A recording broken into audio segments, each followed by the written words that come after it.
Welcome to a brand new episode of the Jampack Report, today for August the 8th of 2020. Of course, my name is Samuel Adams, and this is a daily gaming news podcast meant to bring you the hottest news you need to know from around the industry.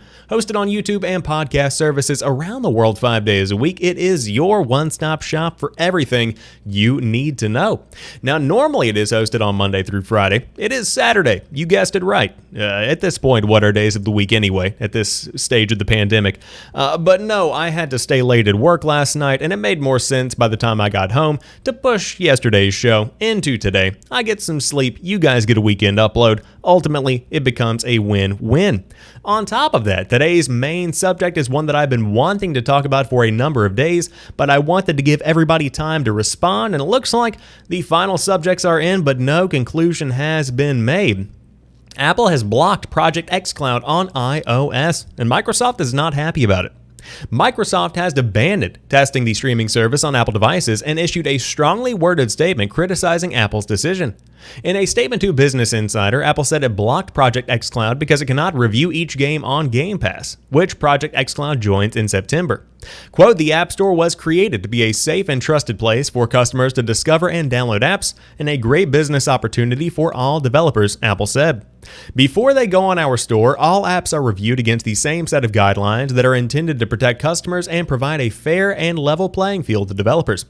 Our customers enjoy great apps and games from millions of devs, and gaming services can absolutely launch on the App Store as long as they follow the same set of guidelines applicable to all developers, including submitting games individually for review and appearing in charts and search.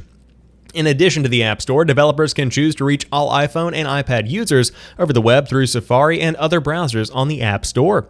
Microsoft clearly is upset at the decision. In a statement issued to The Verge, the company bemoaned Apple's policy, saying, quote, "Our testing period for the Project xCloud preview app for iOS has expired. Unfortunately, we do not have a path to bring our vision of cloud gaming with Xbox Game Pass Ultimate to gamers on iOS via the Apple App Store. Apple stands alone as the only general-purpose platform to deny users from cloud gaming and game subscription services like Xbox Game Pass. And it consistently treats gaming apps differently, applying more lenient rules to non-gaming apps, even when they include interactive content. All games available in the Xbox Game Pass catalog are rated for content by independent industry rating bodies such as the ESRB and regional equivalents. We are committed to finding a path to bring cloud gaming with Xbox Game Pass Ultimate to the iOS platform. We believe that the customer should be at the heart of the gaming experience, and gamers tell us they want to play, connect, and share anywhere, no matter where they are. We agree." Microsoft has an ally in this, Epic boss Tim Sweeney, who took to Twitter to declare Apple has outlawed the metaverse. The principle, they state, taken literally, would rule out all cross-platform ecosystems and games with user-created modes. Not just xCloud, Stadia, and GeForce Now, but also Fortnite, Minecraft, and Roblox, Sweeney said. It is perhaps no surprise to see Sweeney coming out swinging against Apple. He has been a vocal critic of the company and what he calls their 30% taxes. Apple, like the other digital platforms, takes a 30% cut of sales on the App Store, and the tech companies who are setting up their own subscription and streaming services do not like that at all. The upshot is Project xCloud looks unlikely to launch on iOS anytime soon, which is bad news for Apple device owners who are hoping to use the system. Android devices, however, will run Project xCloud. In fact, we talked earlier this week about a giant partnership with Samsung that was revealed during one of their events that is looking to be very promising for the future of cloud streaming with Xbox. Now, this is completely and totally what I expected to happen, because quite frankly, I was shocked that the iOS platform was even open to hosting Project xCloud in a streaming beta preview to begin with. It is notoriously tight when it comes to trying to get third-party applications on iOS. And of course, for those that might have been invested in the preview or even brought into the preview version of Project xCloud on the iOS operating system, it only had one game. It had Halo the Master Chief Collection, while the Android version of the streaming service had hundreds of games. It was certainly a jarring difference between the two versions of the application, but that was kind of setting a precedent that we see coming through with this week's decision. Apple is ultimately out, and Microsoft is scrambling to find a way to get the application on iOS devices. Will it ever happen? Personally, I don't actually think so. In fact, I think that the fact that Apple has blocked Project xCloud on iOS is deepening the relationship between Microsoft and Samsung. That is probably going to evolve into an even deeper partnership that potentially even makes Project xCloud an exclusive to the Samsung devices. Now, of course, Microsoft is much more open when it comes to where they want their applications to be. You can buy a $35 tablet on Amazon. That might be a bit of an exaggeration, but you can buy a very cheap tablet on Amazon and load it up on there. You can buy a very high-end Samsung tablet and load it up on there. You can have an older Samsung Galaxy phone, a newer Samsung Galaxy phone, whatever it might be. If it's running Android, you can run Project xCloud. And so to see the iOS ecosystem completely alienated is very disappointing, especially for me as somebody who owns an iPhone 11 and is very dedicated to the Apple ecosystem. I love what Apple is doing, especially in the mobile space. Now, when it comes to PCs, super big fan of actually having Windows. But in mobile world, iOS is simply where it is at. This is also very unfortunate because a large portion of the mobile population is on an iOS device, whether it be an iPad or an iPhone. Many people have these devices already available, and so Microsoft isn't going to be able to tap into the consumers as easily with Project xCloud as they were expecting, because now you can only really hit that target audience of Samsung owners and other Android users, which again is still the majority, I would assume. Again, you can correct me in the comment section if I am wrong, but certainly a lot of people on iOS and on iPads in general and iPhones. Now, that story has no conclusion as of right now. Of course, I will keep you up to date as soon as we know more, or if Apple reverses their decision. But Rocksteady has confirmed it is in fact working on a Suicide Squad game, with a reveal coming later in August, specifically on the 22nd during the DC Fan Dome event. In June, Eurogamer's Tom Phillips rubber-stamped a domain-name-fueled rumor that Rocksteady was working on a game centered on DC's Suicide Squad, writing, quote, "I have heard that one particular phrase, registered as a domain, Suicide Squad Kill the Justice League.com, is a contender for the game's final title, and a good summation of what you can expect Rocksteady's next big project to be about," Phillips wrote. This ties in with the poster, seen above, which suggests you can kill Superman, or could that be Bizarro? Other domains registered include SuicideSquadGame.com and GothamKnightsGame.com. So what can we expect from this DC event? Expect to see a little of WB Games Montreal's Gotham Knights, which, while unannounced, has been continually hyped via various Court of Owls hints for more than a year, and expect to see very little of Rocksteady's Suicide Squad, which is further off from launch, but both projects are being developed for next-gen consoles. So here is the teaser poster in full, and I want to point out for my graphic design fans out there, this logo is phenomenal.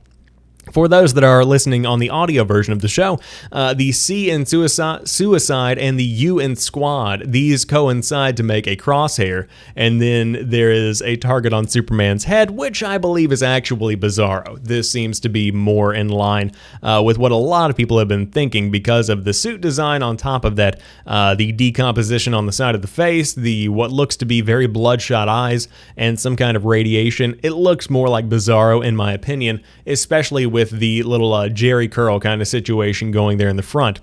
Now, if you are new to the show or you don't know my personal preferences, I'm not super into superheroes. Marvel, DC, just never really has been my thing. I love Spider-Man. I'll watch a good superhero show or a movie, but I'm not a super hardcore dedicated fan like you see in today's day and age. With that being said, what I am a big fan of are the Batman Arkham games. Arkham Asylum, Arkham City, Arkham Knight, big fan of those. And so if you take the combat, which is completely foundational for so many modern fighting games and modern action games, and you apply that to a larger world with Suicide Squad and more DC cast members, ooh baby. That's going to be a big hit. Of course, this is coming at a very interesting time. Could this be a game as a service like we see with the Avengers game that is going to be coming out in September? It very well could be. And so then you would have a DC version in a way, and then a Marvel version in a way. Of course, that is not confirmed, but I would not be shocked to see that being the case. But Rocksteady has been hard at work. Regardless, very excited to see what's going on behind this poster later on in the month.